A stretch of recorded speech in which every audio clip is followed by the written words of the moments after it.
So, dear students, today our topic is blood pressure, its maintenance as well as regulations. So, regarding the definition, the blood pressure is the lateral pressure exerted by a blood on the walls of the blood vessels. Okay, so that was called as the blood pressure. Okay, so blood, so when it can travel in the vessels, so it can exert some pressure on the blood vessels. So that was known as the blood pressure. And blood pressure is monitored by an instrument. So that instrument is known as the BP apparatus or sphygmomanometer. Okay, so that was helpful for, so how much pressure, so that was exerted on the blood vessel, so that was monitored, so with the help of the sphygmomanometer, or commonly that was known as the BP apparatus. So regarding the blood pressure, so in our body we mainly having three type of blood pressure. One is pressure in the arteria, that is the arterial blood vessels, or pressure in the veins, and pressure in the capillaries. So due to pressure in different blood vessels, so they are termed as a respective name.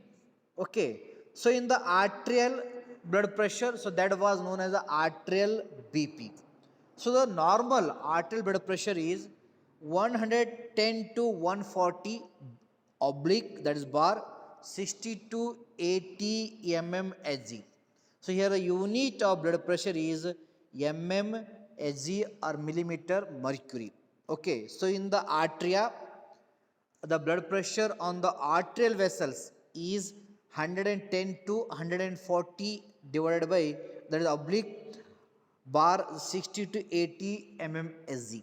So here that is 100 to 140, so that was known as the systolic blood pressure, that is the pressure during the contractions of the myocardium or contractions of the heart. So that pressure was known as the systolic blood pressure. So what is pressure? So that was exerted on the blood vessels during the contractions of myocardium. So that was known as the systolic blood pressure. So the systolic blood pressure in the arteria, so that should be the normal range. So that should be 110 to 140. If it is exceed, then only it is considered as the abnormal. And regarding the 60 to 80 mmHg, so this was known as the diastolic blood pressure. That is the pressure, that is minimum pressure. So during the relaxations of the myocardium or relaxations of the cardiac muscle, so what pressure, so that was present in the wall of the arterial blood vessel. So that was known as the diastolic blood pressure. It is one of the most important. Okay, it can indicates how the myocardial heart can be relaxed, or during the relaxations conditions of the heart, how much pressure can exerted on the blood vessel. So that was denoted or noted down with the help of monitoring the diastolic blood pressure with the help of instrument. So that instrument was known as the sphygmomanometer. So this is the pressure. It is related to the arterial blood pressure. So second blood pressure, so that was known as the venous blood pressure, the pressure in the vein. So during the return of the blood towards the heart, some pressure, so that was exerted on the vein. So that pressure was known as the venous pressure. The pressure in the, that is the vena cava, so or and in the right atrium, so that pressure was known as the central venous pressure.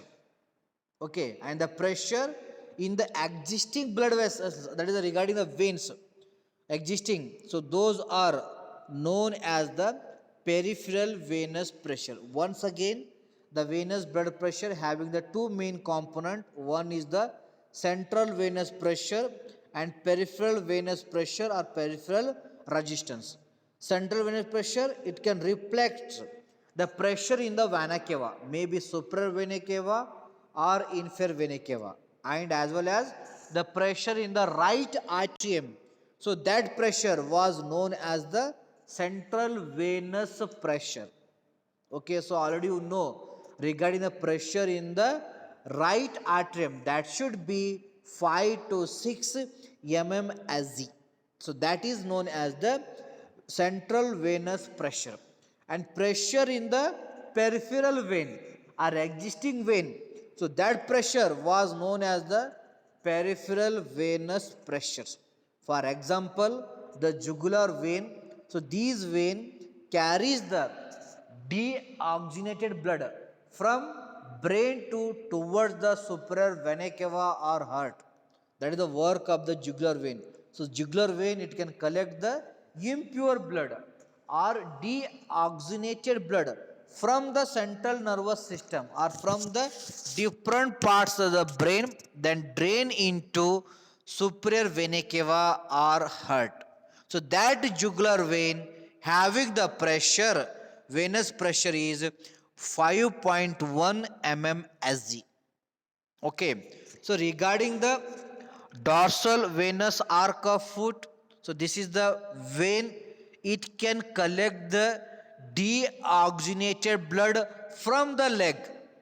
So that vein and supply to the inferior vena cava. So that vein, it is having the maximum pressure, that should be the 13.2 mmSg. So like that, the superior vena cava and average in the superior vena cava is 4.6 mmSg or 4 to 6 mmHg. So like that, the blood pressure is also present in the veins due to flow of the blood.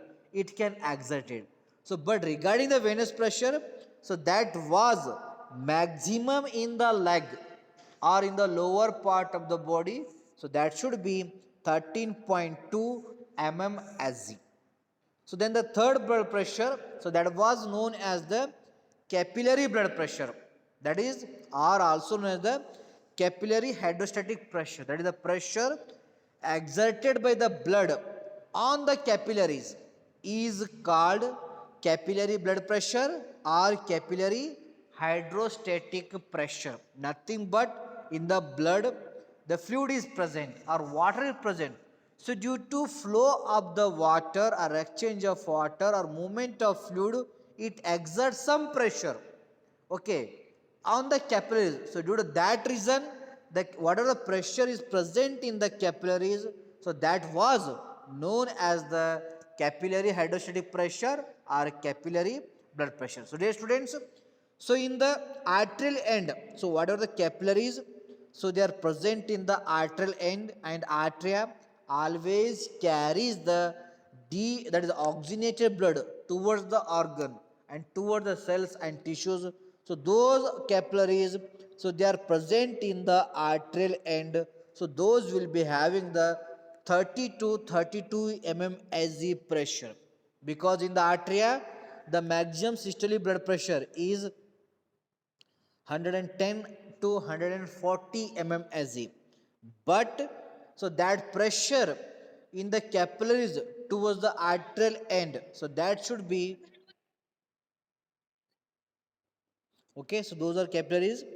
So they are present towards the end of the artery. So that will be having the maximum pressure, the 30 to 32 mmSg. And the capillaries towards the venous end, they should be having the maximum pressure, that is the 15 mmSg. Because in the vein, the pressure is less. So that's why, so what are the capillaries? So they are present in the veins end or venous end. They should be having 15 mmSg, but towards the arterial end, in the capillary blood pressure is 30 to 32 mmSg. Okay, so in the kidney, there is a filtration is occurs or ultrafiltration is occurs. So in the kidney, the blood pressure or capillaries of the kidney, So that will be having the blood pressure around 60 mmHg. And in the lungs, the capillaries, so they will be having the blood pressure around 7 mmHg. So like that, so in our body we will be having the three type of the blood pressure. There is arterial blood pressure, venous blood pressure, and capillary blood pressure. But clinically, the arterial blood pressure is important because the flow of the nutrition and the flow of the oxygen containing blood, so that was depending upon the arterial blood pressure. Okay, because organs continuously they need the oxygen, they need the nutritions. Okay, so that's why the arterial blood pressure is most important. That is only considered for the clinical purpose. Okay, for the diagnosis of the various serious disorder where they are considered the arterial blood pressure. Okay, so among three, the arterial blood pressure is the most important, but others are also important, but in the serious conditions.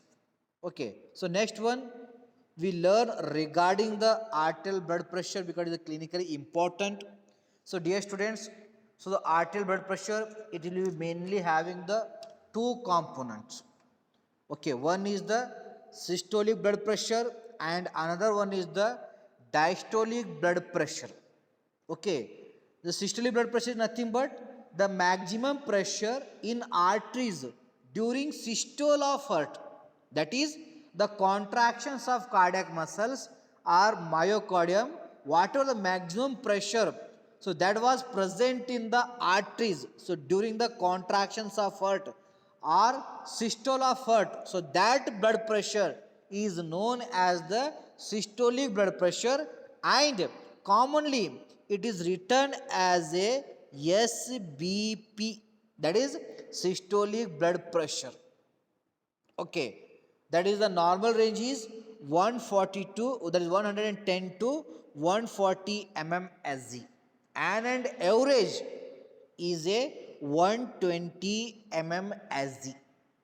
Okay, so the second components of the arterial blood pressure is diastolic blood pressure. So that is the minimum pressure in the arteries during the diastole of heart or relaxation of heart. So that pressure was known as a diastolic blood pressure. It is written as DBP. That is diastolic blood pressure. That is nothing but minimum pressure in the arteries during the relaxations of the heart. That was known as the diastolic condition of heart. So that blood pressure was known as diastolic blood pressure, and mean value is, that is the 80 mmHg, and average the range is 60 to 80 mmHg, but the mean is 80. So this 80 is the DBP. So like that 120 bar 80 mmHg. So this is the normal blood pressure. Okay, if you having 130 bar 85 mmHg, it do not indicates that candidate was suffering from the hypertension, because it is normal 120 bar 80, but the range of the 120 is 110 to 140 mmHg regarding the range of the systolic blood pressure. That should be kept in the mind. Okay, and the range of diastolic blood pressure is 60 to 80 mg. So that is the range. If it is more than 140 bar 90 mmHg, that only it can consider as the hypertensions. Otherwise, it is a normal. If it is crosses more than 180 regarding the systolic blood pressure, so that is the consider as the hypertensive crisis. So there is need to immediately to join the hospitals regarding the, or to consult the cardiovascular doctors. Okay, so that is the when your systolic BP is exceed more than 180. Otherwise, it should be the normal. Okay, but the high blood pressure is when it crosses 130 to 139 regarding systolic and diastolic 80 to 89. So that was known as the primary hypertension or stage 1 hypertension, and this is it do not have any risk factors. Our risk factors are unknown. So when your blood pressure was elevated 132 139 oblique 80 to 89 mmSg, so that denotes the first stage hypertension, so where the risk factors are unknown. When it is enter in the second stage, that is 140, if your blood pressure is 140 to 180 regarding systolic blood pressure and the diastolic is 90 to 120, so that was known as the second stage hypertension or secondary hypertension. And secondary hypertension, it will be having the exact risk factors. That blood pressure is elevated due to any malfunction in the organ, maybe kidney failure, maybe lungs congestions, maybe problem in the GIT, maybe problem in the liver, any one organ that was malfunction. Due to that, or maybe blood vessels are blocked due to atherosclerosis, due to that the blood pressure is 140 to 180 oblique 90 to 120. So this is known as the second stage hypertension or secondary hypertension. So where you should be have definite risk factors. If it is exceed 180 oblique 120, then it was known as the hypertensive crisis, where you immediately you can consult the doctor. So like that, the arterial blood pressure, it will be having the mainly two component. One is the systolic blood pressure and another one is the diastolic blood pressure. So along with these two, the arterial blood pressure is also having another two component, that is the blood pressure and mean arterial blood pressure. These two component is also important for diagnosis of the conditions of heart or to signify the hypertension. So among the first one, that was known as the pulse pressure. It is also written as a PP. Okay, many doctor, so they are considered for diagnosis of hypertension is a PP, because in some cases I seen, so that person the blood pressure is 110 oblique 80 mmSg. So now according to your knowledge, I ask to you whether it is the normal blood pressure or abnormal. You having here chart. So anyone, कोई एक जन बोल सकते हैं. So I seen one patient, so that patient will be having 110 to 110 oblique 80 mmSg. Okay, so here you having the reference range. This is the systolic blood pressure. Systolic blood pressure, that is 110, and 80 is the diastolic blood pressure, that is DBP. And here you having the chart. Anyone, okay, you can tell whether it is normal blood pressure or abnormal. Because once again I tell to you, so you are the clinical pharmacist. Okay, so without knowledge you cannot be guide to the patient, or you take the objections, because many clinical pharmacists, so they can raise the objection in, or they can discuss the problem, or they can find out the mistakes of the doctors also. Okay, today PharmD candidate they having the eligible, they find out the mistakes of doctors. Correct, they can make the correction in the prescription. That is also having the rights you. Okay, but if you are not having knowledge means, then do not raise the any objection. So now anyone can tell me whether it is normal or abnormal. Simply, you are having here reference. Anyone? Normal. Good. Anyone others? Okay, so I think all of you are normal. It is as per up to today, it is the correct answer. Up to today, up to now, it is correct answer. But now onwards, it is a wrong answer. Okay, because I seen this prescription and doctor told you are suffering from hypertension. Doctor informed to that candidate, you are suffering for hypertension. But I am amazing. Okay, but were I not raising the objection? I am just discussing the doctors. Sir, I have this reference value. Systolic blood pressure is 120, 110 to 140 and diastolic is 60 to 80. So here the systolic is in the normal range and diastolic is in the normal range. But doctors, were they written PP? That should be 50 mm SZ. So on the basis of this 50, doctor told to that patient, you are suffering from the hypertension. Okay, so doctor say, conclude to me. So the doctor told, so this candidate was hypertension because, so the arterial blood pressure will be having another component that was helpful for to diagnose the conditions of hypertension, because the patient having all the symptoms related to the hypertension. In hypertension, sweating is there. In hypertension, confusion is there. In hypertension, gastric hurrying is there. In hypertension, chest burning is there. All symptoms are present. But doctor monitor the blood pressure, so that should be in the normal range. Then still doctor signify that you are suffering from hypertension. According to that, the doctor given the medications, because doctor were they consider the PP. And here the pulse pressure is denoted as PP, and PP means the difference between systolic and diastolic blood pressure. PP is the difference between systolic and diastolic blood pressure. That's the normal value is, it should be always 40 plus or minus 5, it's okay. Plus or minus 5, it's okay. But still, it should be around 40 only. It should be 35, it should be between 45. But in the case of here, you can calculate 180, 110 minus 80. So how much?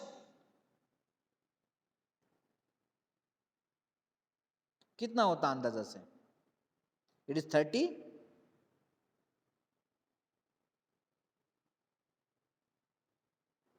Okay, it may be 30. So on the basis of this, the doctor told it is abnormal. Then you are suffering from the problem related to the CVS. So on the basis of pulse, it should be always 40. So along with this, nowadays in American country, Western country, so they are, instead of pulse pressure, so they are using the another components of the arterial blood pressure. So that was known as the mean arterial blood pressure. Okay, so that is nothing but it is an average pressure existing in the arteries. Okay, it is the diastolic blood pressure plus 1/3 of pulse blood pressure. Okay, it is the calculated by diastolic blood pressure plus 1/3 of the pulse blood pressure.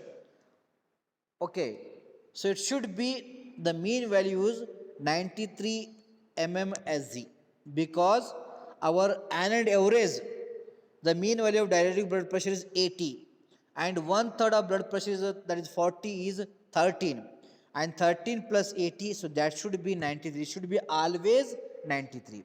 If any variation in the MABP, then also the person or patient is suffering from the hypertension. In some cases, so these values, so they are remain in the normal range, but still that candidate was suffering, having the symptoms related to the hypertension, where you can calculate the PP, you can note down the MABP. According to that only you can inform to patient you are suffering from hypertension or low BP or high BP. So according to, on the basis of PP and as well as the MABP. So that's why today onwards, so this answer is a wrong, because 180, 110 minus 80, that 30, and 30 is the less blood pressure than 40. That's why the person was suffering from the hypotension. Okay, hypotension. Okay, if it is 130 oblique 80 means that is once again normal range. Then 130 minus 80 is the around, that is a 50. He is suffering from the hypertension. So like that, the blood pressure are MABP. If it is more than 93, less than, then it may be high blood pressure, maybe low pressure. So that's why, dear students, in the future, because you are the ideal pharmacist, clinical pharmacist, or you are ready to work in the other countries, you having the good opportunities to work in the USA or Russia or UK, because we are having the, you having the huge opportunities once you clear the NAPLEX exam. Okay, when you're clearing the NAPLEX exam along with the isolates, then we're having even opportunities to work in the foreign countries. The starting salary is approximately in Indian currency, that should be the 2 lakhs. Okay, for PharmD, it will be having a huge opportunities as similar to the MBBS. Still in MBBS, they are having a lack of opportunities in the foreign. But for PharmD from India, so they are having a huge opportunity, because India is the world for the Ayurveda. The Indians pharmacy also in the Ayurveda knowledge. So that's why they are focused in the Ayurveda also. So that's why we are having the big opportunities to work in the foreign countries as the clinical pharmacist or as a PharmD candidate. Okay, so next one we learn regarding the certain physiological variation. So due to that, the blood pressure may be vary. Okay, so during the significance of the or monitoring the blood pressure, so these factors you also consider.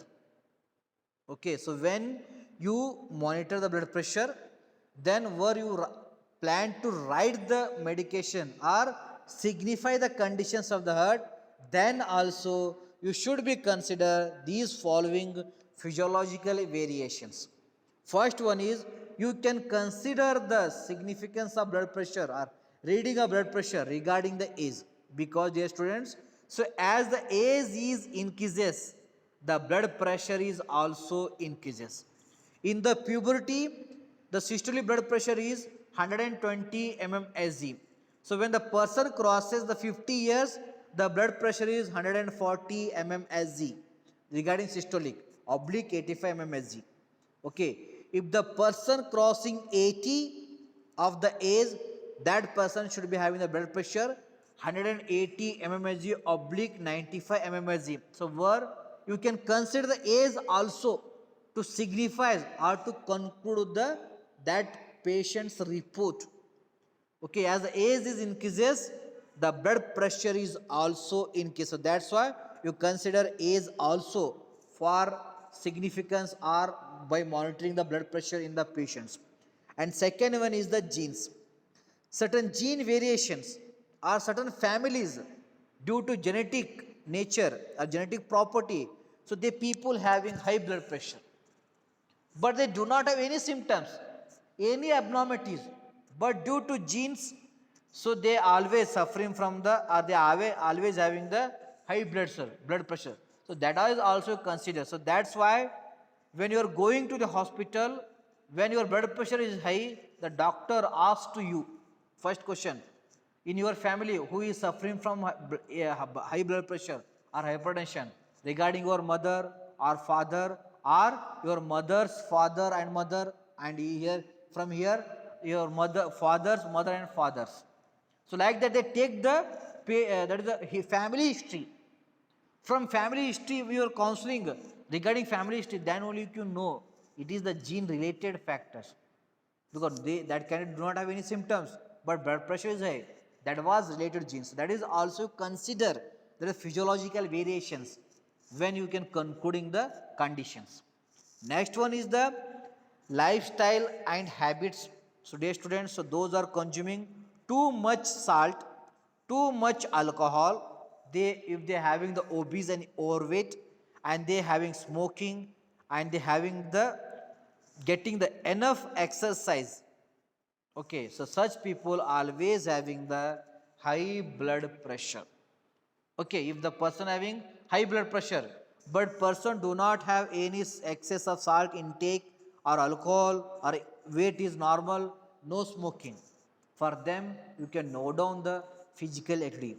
If the person is a athletics, he having the vigorous activities, physical exercise daily, that candidate is always having the high blood pressure. If it is abnormal or if it is hypertensive crisis, then you inform to them, you can quit the exercise or you can control on the exercise. Instead of vigorous exercise, you can go for the walking. Instead of running, you can go for the walking. Like that, you can suggest. So these point you also consider for significance, monitoring the blood pressure. Whether the person having excess of salt intake, or he is a heavy drinker, or smoker, or he is a obese and overweight, or he is a athletics, or involved in the daily workout in the gym or running, maybe athletics. Okay, also you can consider. This is the physiological variations. Another one is the sex.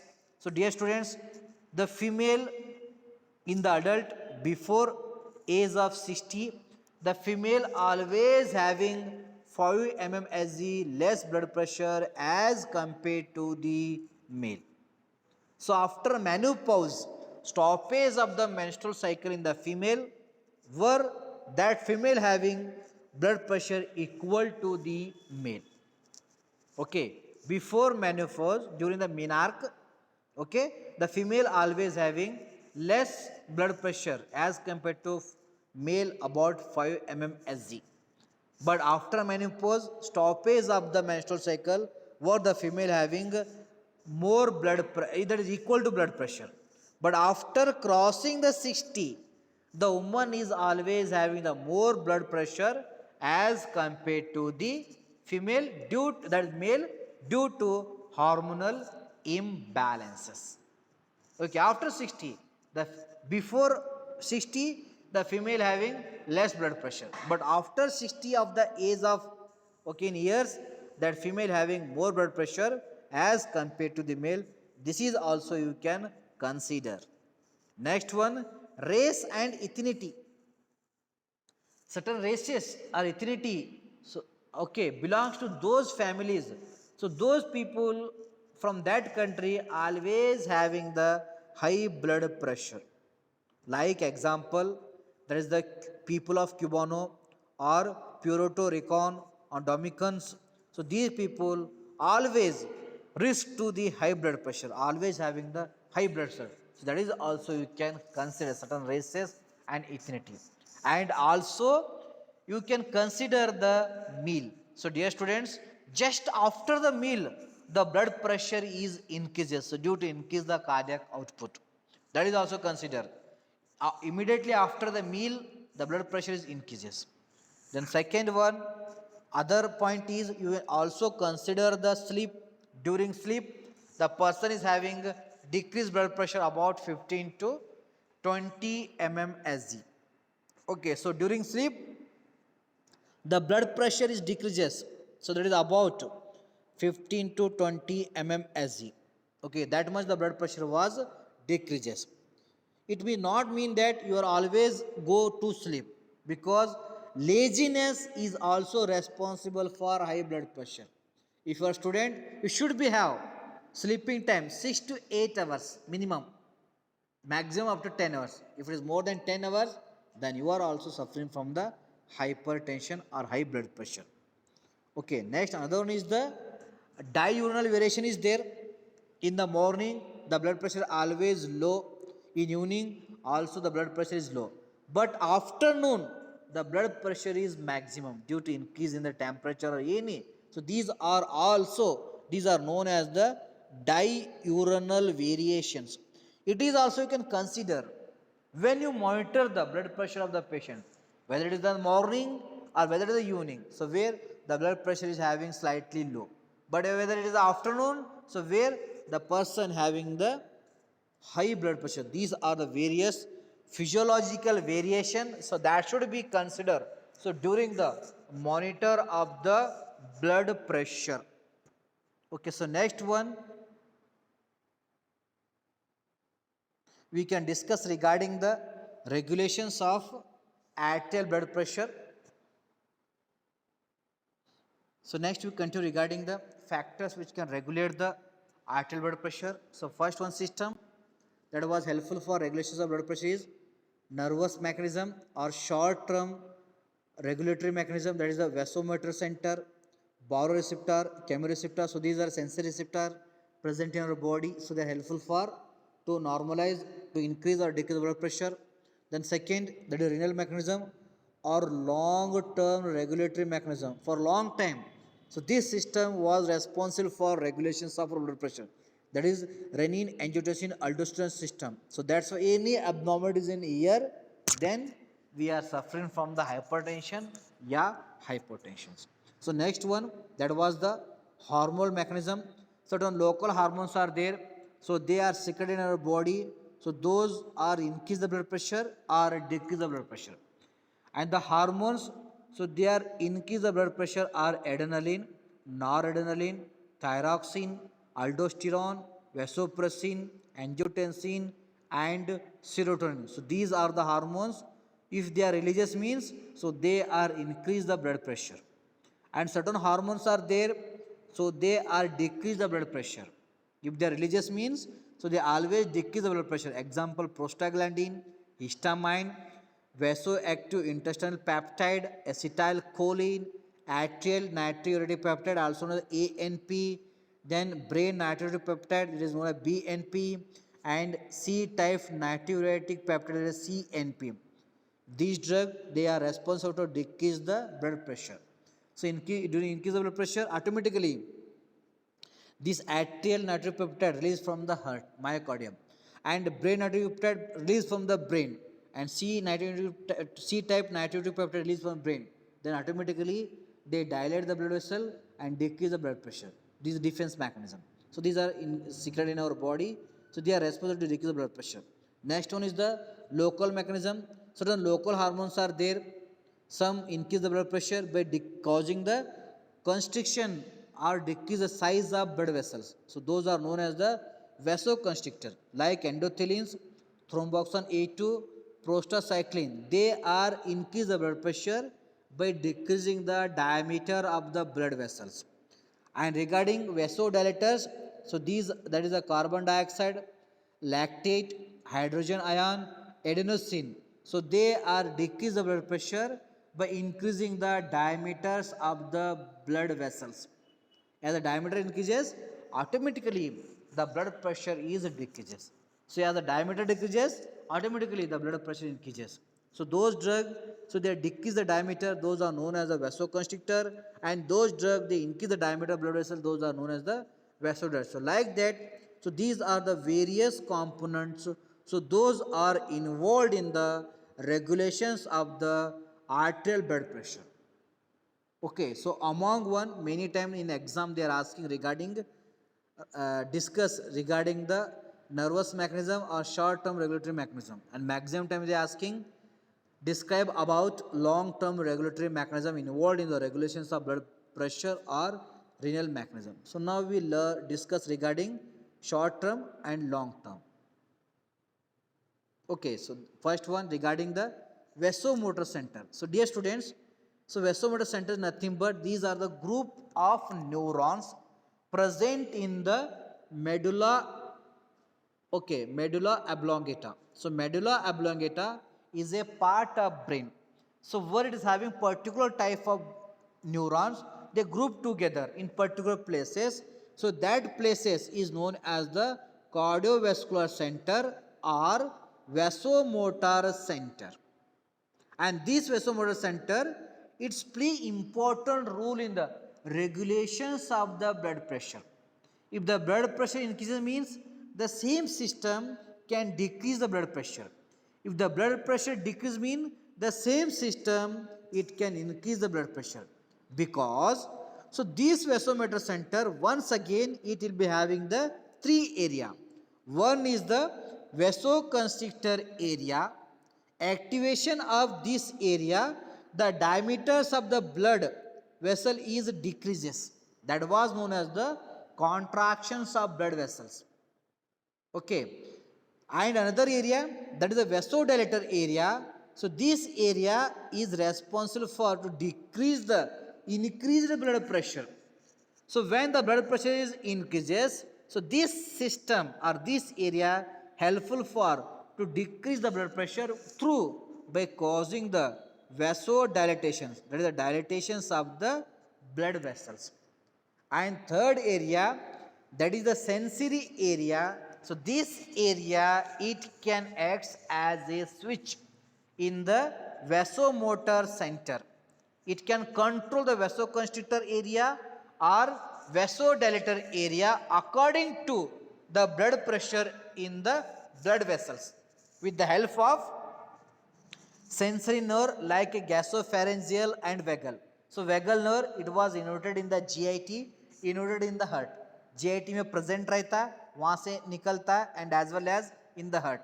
And gasopharyngeal, it was present in the oral cavity. From the oral cavity, all organ covered, even eye it can be covered, and some GIT glands it can be covered. That is gasopharyngeal. Where it can got the information, sensation regarding, it is also carries the information regarding the scenario of the blood pressure. So when blood pressure increases, so that message was reaches to the vasomotor center. Okay, then vasomotor center, it can activate the vasodilator area. Then vasodilator area, it can dilate the blood vessels. Okay, through acting through a parasympathetic nervous system. So when blood pressure increases, so that message can gathered by the vasomotor center with the help of cerebral cortex or with the help of the glossopharyngeal or vagal sensory nerve or sensory area. Then it can activate the vasodilator area. Then vasodilator area, it can activate the parasympathomimetic system or cholinergic nervous system. So due to activations of cholinergic nervous system or parasympathetic nervous system, it can releases the acetylcholine. So that acetylcholine acts on the blood vessel. It can dilate the blood vessels or increase the diameter of the blood vessel. So due to increase the diameter of blood vessel, the blood pressure is decreases. So in the case of decreased blood pressure, that is also detected by the glossopharyngeal vagal nerve and send information to the vasomotor center or cerebral cortex. Then on that time, so when the blood pressure decreases, so this vasomotor center area inactivate the vasodilator area and activate the vasoconstrictor area. So due to activations of vasoconstrictor area, so this area increase the blood pressure through sympathomimetic nervous system or adrenergic nervous system by releasing the adrenaline and noradrenalines. Okay, so these adrenaline, noradrenaline, so these are the vasoconstrictor hormone.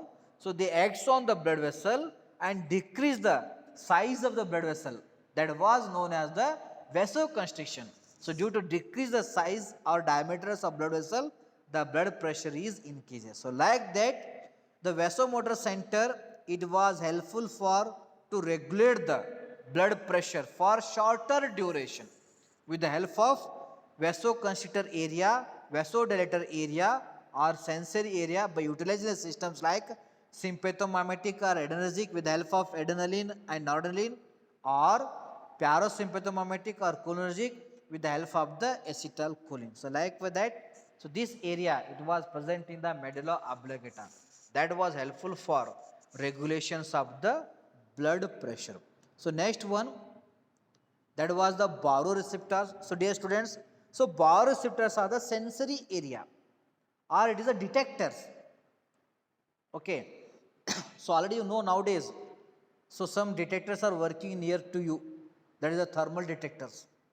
Okay, so they are putting in your head, so they note down whether temperature increases or decreases without touching to you. Okay, so they are the sensors. They monitor increase the temperature in your skin or it is normal or it decreases. Okay, with the help of only sensation without touching to the skin. Okay, so like that, so our blood vessels, so they have a sensory area or detectors. So their function is always to monitor the what blood pressure is present on the blood that can moving through that area. जब उस area से पास होता है, सो वहां पे जो blood है उस ब्लड में प्रेशर कितना है उसको नोट डाउन करना, whether it is increases or decreases. If it is increases means and on that time they discharge impulses. जब increase होता उसके थ्रू से बायोरिसेप्टर थ्रू से इम्पल्सेस निकलते, इंफॉर्मेशन निकालते. So those information reaches to the cerebral cortex. Then cerebral cortex is a part of brain reading that message, and it can integrate it, and it can take the help of vasomotor center and involved in the to decrease the blood pressure. So these baroreceptors are mainly present in the carotid sinus and as well as wall of aorta. Carotid sinus, it is a one type of sinus where the blood can be deposited in the heart from the myocardium. It was present near just above the tricuspid wall. And the aorta, it is the larger artery through which only the oxygenated blood it can passes throughout the body. So where the locations of the baroreceptor are sensory receptor, so those are known as the baroreceptor. Their function, they monitor blood pressure. So when blood pressure increases, then baroreceptor they discharge the impulses, and these impulses they are reaches to the cerebral cortex. That is, the cerebral cortex is the part of the brain. Its function is whatever message came from the organ or body part, integrate that. What will be happens? So that can read it and integrate it. Integration means find out the solution. That solution reaches to the another part of the brain. According to solution, the other part of the brain they insist to the organ. You do like that. Then that function was normalized. That was homeostasis. So here, when the baroreceptor discharge the impulses, so they reaches to the cerebral cortex. From the cerebral cortex, so those impulses, information integrated, reaches to the vasomotor center. So blood pressure was more than 130 mmHg because dear students, in the aorta, the blood pressure is regarding systolic, that is 130 mmHg.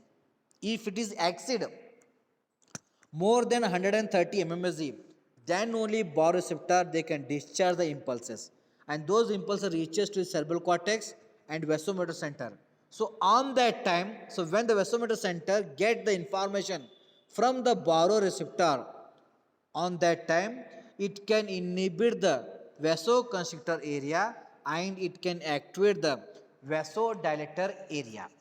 So due to activations of vasodilator area, so this area it can activate the parasympathetic system or cholinergic system. Then this system is inverted in the organs and blood vessels. So where these nerve they can release the acetylcholine, and acetylcholine release on the blood vessels and it can cause the vasodilatation or increase the size of the blood vessels. So due to that the blood pressure is decreased. So like that the baroreceptor it was involved in the regulations of the blood pressure in our body. So they are mainly found in the carotid sinus or wall of the aorta. Okay. Next one, in the case of decreased blood pressure, so that is also detected by the baroreceptor, those are present in the carotid sinus wall of aorta. So blood pressure is less than 100 and or 90 mmHg regarding systolic. So then on that time it can stop the discharge of impulses. That was known as the inactivations of receptor. When the blood pressure is less than normal, okay, so where the receptors are inactivated, nothing information can release from the baroreceptor toward the vasomotor center or cerebral cortex. So when the vasomotor center it is failed to got the information from baroreceptor, so on that time when it do not got any feeding from the baroreceptor, so on that time it can inhibit the vasodilator area and activate the vasoconstrictor area. So when there is no information from the baroreceptors, okay, so regarding the blood pressure scenario, so on that time, so this vasomotor center which was present in the medulla oblongata, it can activate vasoconstrictor area and stop the vasodilator area. So due to activation of vasoconstrictor area, so this area it can activate the ANS, that is autonomic nervous system. Then autonomic nervous system can activate the adrenergic nervous system or sympathomimetic nervous system. So due to activations of this system, so the adrenergic nerves are releases the noradrenaline and adrenaline, and this nerve is also inverted in the blood vessel. So the release of noradrenaline from the adrenergic system, then the blood vessel size or diameter that was decreases, that was known as the vasoconstriction. So due to vasoconstriction, the diameters of the blood vessel was decreases. Then due to decrease the diameter of blood vessels, then the blood pressure is increases. So like that, the baroreceptors are responsible for to regulate the blood pressure for shorter durations. Okay, so next one. So regarding the chemoreceptors, so dear students, chemoreceptors, so they are also found in our body. So their main function is to monitor the chemical compositions of the blood. Okay, its major function. These are also sensory receptor or detector. So their major function is to monitor the chemical composition in the blood. So they are mainly found in the once again carotid body as well as aortic body. They are mainly present in the carotid artery. So those carries the oxygen blood to the brain. That is the carotid body or carotid artery, and as well as so they are present in the aortic body. So water blood passing through the carotid artery or aorta, they monitor chemical composition. So regarding the concentrations of oxygen, regarding the concentrations of hydrogen, regarding the concentrations of the carbon dioxide. This is the functions of chemoreceptors. They always monitor the regarding the concentrations of oxygen, carbon dioxide, and hydrogen. So dear students, so when the blood pressure decreases, so less blood vegetate to the lungs. Then less oxygenation process is taken place. So due to that, the carbon dioxide blood is increases along with hydrogen ion, and the oxygen concentration in the blood is decreases due to less blood reaches to the lungs due to decrease the blood pressure. So on that time, the chemoreceptor, so they are stimulated when the carbon dioxide concentration is increases, when the blood pressure is decreases, or when the oxygen level is decreases, when the blood pressure decreases due to lack of oxygenation process. So on that time only the chemoreceptor they are activated and send impulses to the vasomotor center, and as well as send information to the respiratory area. So this respiratory area is also present in the medulla oblongata. They mainly involved in the to control the rate of respiration regarding inspiration and expiration. So here, so when the message reaches to the vasomotor center from the chemoreceptor, so okay, so where it can activate the vasoconstrictor area and deactivate the vasodilator area. So due to activation of vasoconstrictor area, the ANS is activated. Then the ANS can activate the sympathetic nervous system or adrenergic system, and adrenergic nervous system it can release the adrenaline, noradrenaline.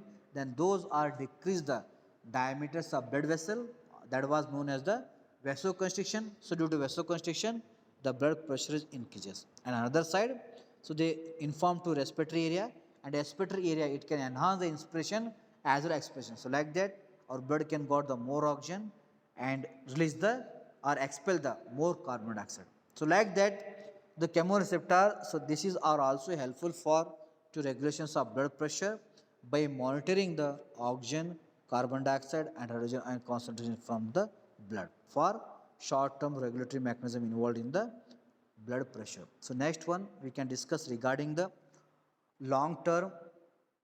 Okay, that is the hormonal mechanism or regulations of arterial blood pressure by renin-angiotensin nervous system or renal mechanism.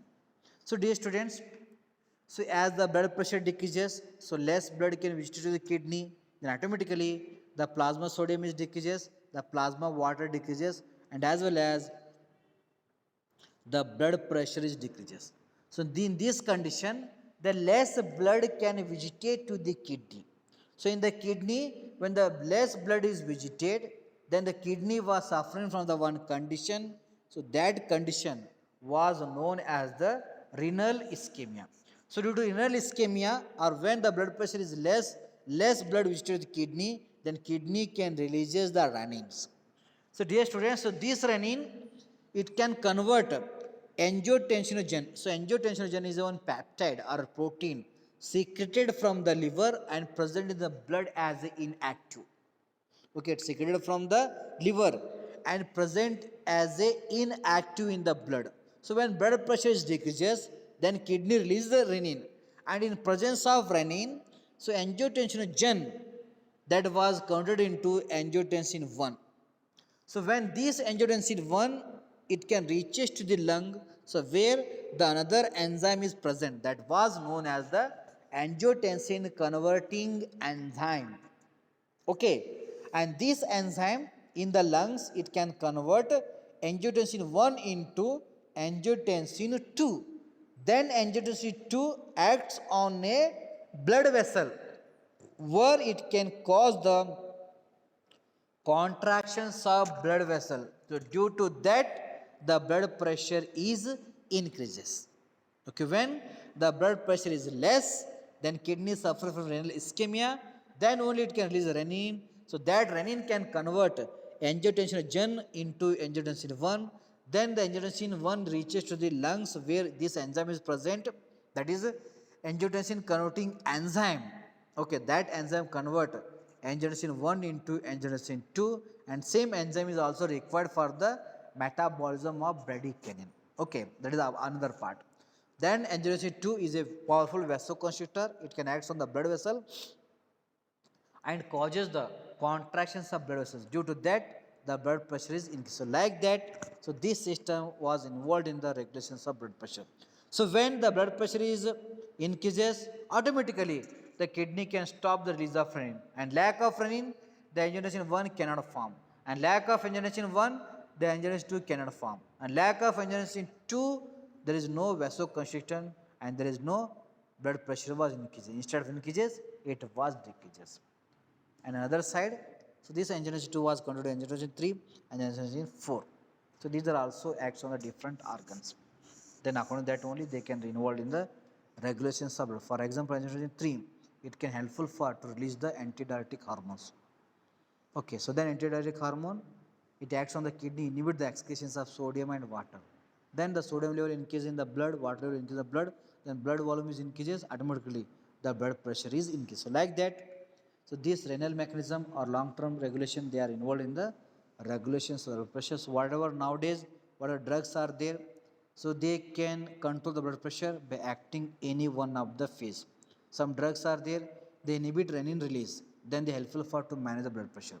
And some drugs are there, so they inhibit this enzyme, that is ACE, and helpful for to prevent the formations of angiotensin 2, then helpful for treatment of high blood pressure. And some drugs are there, they directly inhibit the angiotensin 2 hormone, then so they are helpful for the to management of the blood pressure. So like that, so this system was involved in the regulations of the blood pressure. Okay, so remaining we will meet in the next class.